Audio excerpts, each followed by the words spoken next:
Jadi ini karena saya tidak menyangka itu live streaming di YouTube itu disebarkan secara luas. Kalau itu pembicaraan antara sesama UGM sih oke. Profesor Sofyan Effendi blak-blakan ungkap alasan cabut pernyataan soal ijazah Jokowi.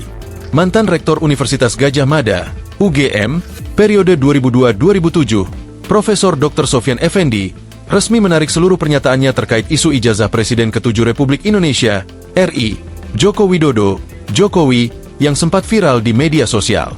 Sofyan mengaku dirugikan akibat videonya yang tersebar tanpa izin, dan menegaskan ia tidak ingin urusan ini berlanjut ke jalur hukum mengingat usianya yang telah menginjak 80 tahun. Sehubungan dengan itu, saya menarik semua pernyataan saya tentang dalam video tersebut, dan saya mohon agar wawancara dengan dalam kanal YouTube tersebut agar ditarik dari peredaran. Jadi ini karena saya tidak menyangka itu live streaming di YouTube itu disebarkan secara luas.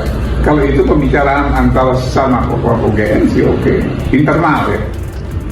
Belakangan dan melalui surat sih ya. Mereka menyampaikan lewat surat. Melewat surat dan melalui berita nasional dia sampai itu suratnya itu. Mereka menyebutkan apa?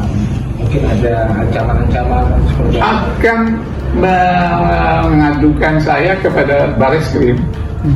Saya hanya bilang ini kita hanya ngomong-ngomong dengan para alumni dari kota-kota lain. Memang ada yang mantan murid saya dulu dari Aceh, kemudian di Kalimantan yang berhubungan di itu.